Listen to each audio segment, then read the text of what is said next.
আসসালামু আলাইকুম। আমি ফারিয়া আছি আপনাদের সাথে Faris family blog YouTube channel থেকে। কাছে এবং দূরে যে যেখান থেকে আমার আজকের এই ভিডিওটি দেখা শুরু করেছেন, আশা করি সবাই আল্লাহর অশেষ রহমতে ভালো আছেন, পরিবার পরিজন নিয়ে নিরাপদে আছেন। আলহামদুলিল্লাহ, আমিও আমার পরিবার পরিজন নিয়ে ভালো আছি। নতুন আরেকটি দিনের সূচনা হলো আমার ছোট্ট বারান্দা বাগান থেকে আজকের ব্লগ ভিডিওটি শুরু করলাম।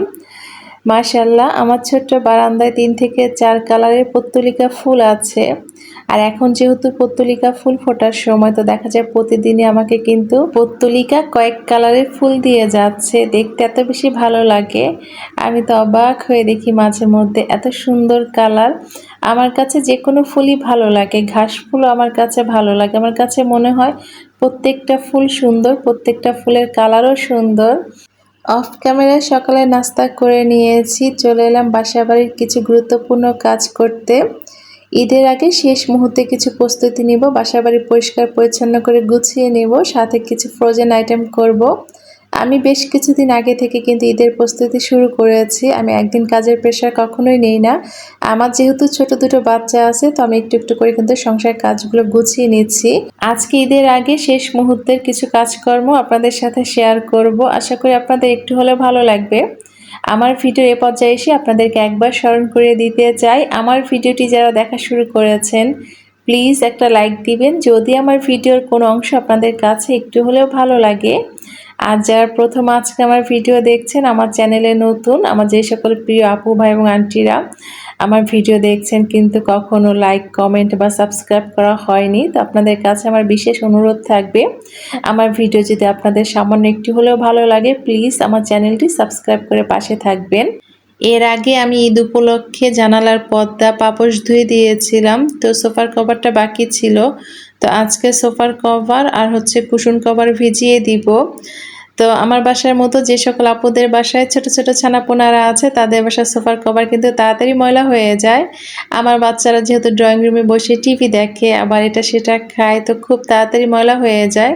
রোজার ঈদের আগে সোফার কভার ধুয়েছিলাম আর আজকেও ভিজিয়ে দিলাম, তো একটা খুব বেশি ময়লা হয়েছে। যেহেতু ওয়াশিং মেশিনে 3টা সোফার কভার দিলে পরিষ্কার হবে না, তো 2টা সোফার কভার দিয়েছি আর কুশন কভারগুলো দিয়েছি, আর একটা আমি ওয়াশরুমে কুসুম গরম পানি দিয়ে ভিজিয়ে দিলাম। তো যেটা ওয়াশরুমে ভিজিয়েছিলাম সেটা খুব ময়লা হয়েছে, তো ভাবলাম একটু কুসুম গরম পানি দিয়ে ভিজালে তাড়াতাড়ি ময়লাটা পরিষ্কার হয়ে যাবে, তো দেখা যাবে গোসলের সময় আমি ধুয়ে নিতে পারবো। তো এই তো ড্রয়িং রুমটা পরিপাটি করে গোছাতে চলে এসেছি, আর আমার সাথে আছে আমাদের প্রিয় পাখি কোকোয়া। ও কিন্তু মাঝে মধ্যে ঘরের মধ্যে এভাবেই থাকে, ঘুরে বেড়ায়। যখন ডাকি সে কিন্তু দূর থেকে আমার এই যে মাথার উপরে চলে আসে, তো আমি ডাকলে এইভাবে কিন্তু আমার মাথার উপরে চলে আসে। এখন কিন্তু সে আমার মাথার উপরে আছে, আর এই তো আমি আমার ড্রয়িং রুমটাকে সুন্দর করে একটু গুছিয়ে নিলাম, যেহেতু অনেক দিন সোফাটা ভালো মতো পরিষ্কার করা হয় না। তো কভারটা খুলে ভালো মতো ঝেড়ে নিয়েছি, সবকিছু পরিষ্কার করেছি। ঈদ মানেই আনন্দ, ঈদ মানেই খুশি। আমরা সবাই কিন্তু চেষ্টা করি ঈদের আগে পুরো বাসাটাকে পরিষ্কার পরিচ্ছন্ন করে গুছিয়ে নিতে। একদিনে পুরো বাসা সাফসাফাইয়ের কাজগুলো করতে গেলে অনেকটা কষ্ট হয়ে যাবে, তো ঈদের আগে একটু একটু করে যদি পুরো বাসার কাজগুলো করা যায় তাহলে কষ্ট হবে না, কাজ অনেক সহজ হয়ে যাবে।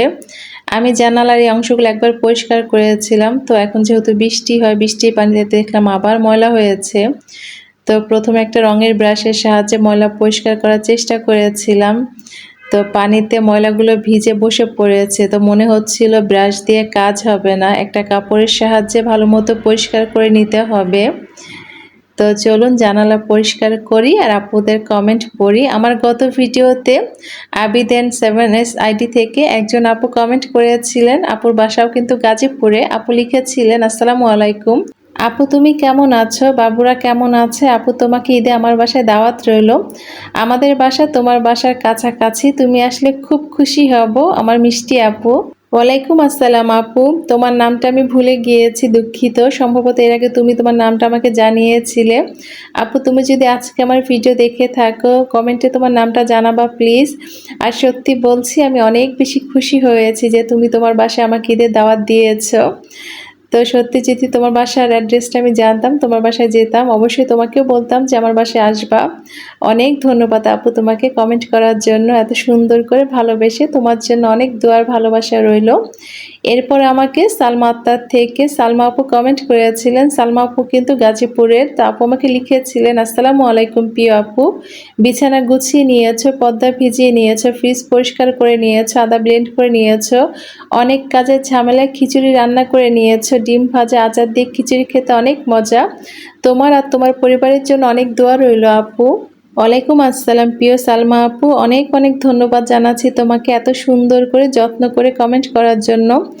আসলে যখন কোনো আপু এত সুন্দর করে ভালোবেসে যত্ন করে কমেন্ট করেন, তো না পড়লে আমার সত্যি অনেক বেশি খারাপ লাগে। মনে হয় একটা মানুষ আমাকে এত ভালোবেসে এত সুন্দর করে কমেন্ট করেছেন, আমার পড়া উচিত। কিন্তু দেখা যায় কি, সময় স্বল্পতার কারণে আমি সব আপুদের কমেন্ট করতে পারি না। তো হয়তো অনেক আপুরাই রাগ করেন বা মন খারাপ করেন। তো সত্যি আমি আন্তরিকভাবে ভীষণ দুঃখিত, আপনাদের সবার কমেন্ট আমি পড়তে পারি না। তবে ছোট কমেন্ট করলেও কিন্তু আমি ভীষণ খুশি, কারণ আমরা জানি সবাই যে চোখ দিয়ে ওইভাবে মনোযোগ সহকারে ভিডিও দেখা সবসময় সম্ভব হয়ে ওঠে না। তবে হয়তো আমরা অনেক সময় ফ্রি টাইম থাকে, তখন আমরা খুব মনোযোগ দিয়ে কোনো আপুর ভিডিও দেখি, তখন হয়তো আমরা বড় করে একটা কমেন্ট করি। তবে আমার যে সকল প্রিয় আপুর আমাকে ছোট করে কমেন্ট করেন, তাতেও কিন্তু আমি ভীষণ খুশি। আমি কাজ করব আর আমার সাথে আমার পণ্ডিত ছোট্ট ছানা থাকবে না, তা তো হতে পারে না। সে কিন্তু তার মাকে মাশাআল্লাহ কাজে সাহায্য করেছে, জানালা পরিষ্কার করার চেষ্টা করেছিল। বড় হয়ে মনে হয় সে খুব কাজের হবে, বউকেও সাহায্য করবে মাশাআল্লাহ। তো যাই হোক, চলুন শেয়ার করি আজকে দুপুরে কি রান্না করেছি। আজকে হাতে মেখে ছোট মাছের চচ্চড়ি রান্না করেছি। বেশ কিছুদিন হলো ছোট মাছের চচ্চড়ি খাওয়া হয় না, তো ভাবলাম আজকে একটু ছোট মাছের চচ্চড়ি রান্না করি। এখানে আলু, বেগুন আর সাথে ধুন্দুল দিয়ে হাতে মেখে তারপর ছোট মাছের চচ্চড়িটা রান্না করব, আর সাথে মুগ ডাল দিয়ে রুই মাছের মাথা রান্না করব। তো আমি এখানে ডালটা ভিজিয়ে রেখেছিলাম। তো চচ্চড়ি রান্না হওয়ার পরে হচ্ছে মুগ ডালটা আমি বসিয়ে দিব। চলুন রান্না করি, আর সেই সাথে একজন আপুর কমেন্ট পড়ি। আমার গত একটা ভিডিওতে life circle of momo ID থেকে প্রিয় মমো আপু একটা বড় কমেন্ট করেছিলেন। তো আপুর কমেন্ট পড়ে আমার কাছে মনে হচ্ছিল আপু আমাকে সুন্দর একটা চিঠি লিখেছেন। আপু আমাকে লিখেছিলেন, আপু পর্দাগুলো লাগিয়েছো সেটা খুব সুন্দর। আপু হেল্পিং হ্যান্ড এরকমই হয়, বাসায় গেস্ট আসলে আর কাজ বেশি থাকলে সেদিন তার আসে না। আদা রসুন পেস্ট করলে মুগ ডাল ভেজে রেখে দিলে আমি তো প্রতি কুরবানির ঈদে খিচুড়ি রান্না করি আপু। যখনই আনা হয় আমি সাথে সাথে ভেজে রেখে দেই। অনেক কাজ করলে সেই জন্য খিচুড়ি আর ডিম ভাজা দিয়ে দুপুরের খাবার খেয়ে নিলে। ছোট্ট পুচকুটার জন্য নুডলস রান্না বসিয়েছ, দোয়া রইল আপু তোমার দুই বেবির জন্যই। আমি ফ্রিজ পরিষ্কার করা হয়ে গেছে, সব কিছু মিলে দারুণ হয়েছে আপু। পুরো ভিডিওটি জুড়িয়েছিলাম, বেশি বড় লিখলে তোমার পড়তে সমস্যা হবে। ভালো থেকো, আল্লাহ হাফেজ। অনেক অনেক ধন্যবাদ জানাচ্ছি প্রিয় মামু আপু তোমাকে এত সুন্দর করে যত্ন করে ভালোবেসে কমেন্ট করার জন্য। তো মামু আপু কিন্তু একজন ইউটিউবার। তো আমার ভিডিওটি যারা দেখছেন, আপনাদের সবার কাছে আমার অনুরোধ থাকবে মামু আপুর পাশে থাকবেন। আমি মনে করি এই ইউটিউব প্ল্যাটফর্মে কিন্তু একে অপরের সাহায্য সহযোগিতা ছাড়া এগিয়ে যাওয়া সম্ভব না। তো যাই হোক, আজকে বেশি করে বাচ্চাদের জন্য মিটবল বানিয়েছি। তো যখন মুরগি আনে আমি মুরগির সলিড মাংসটা কিন্তু রেখে দেই, আমার বাচ্চাদেরকে কাবাব বানিয়ে দিই বা এই যে মিটবল বানিয়ে দিই। আজকে একটু পরিমাণে বেশি করে বানিয়েছি। তো এখানে আমি 2 পিস পাউরুটি দিয়েছিলাম, আর সাথে কিন্তু একটা মুরগির মাংস দিয়েছিলাম। সলিড অংশগুলা ছোট ছোট টুকরা করে কেটে ব্লেন্ডার জারে ব্লেন্ড করে নিয়েছি, আর প্রয়োজনীয় যা মশলা থাকে সেগুলো দিয়েছিলাম, আর সাথে কিন্তু 2 টুকরা পাউরুটি দিয়েছিলাম। তো পাউরুটি দিয়ে বানালে কিন্তু এই যে মিটবলগুলো খুব সুন্দর হয়, অনেকটা সফট হয়, আর আমার বাচ্চারা কিন্তু খুব পছন্দ করে। আর তাই তো আমি মাঝে মধ্যে মিটবল বানিয়ে ফ্রোজেন করি, আর ঈদের আগে একটু বেশি করে বানিয়েছি। যে ঈদের দিন সকালে চাউমিন বা পাস্তা রান্না করলে মিটবল ভেজে তারপরে কিন্তু উপর দিয়ে দিলে দেখতে বেশ ভালো লাগে।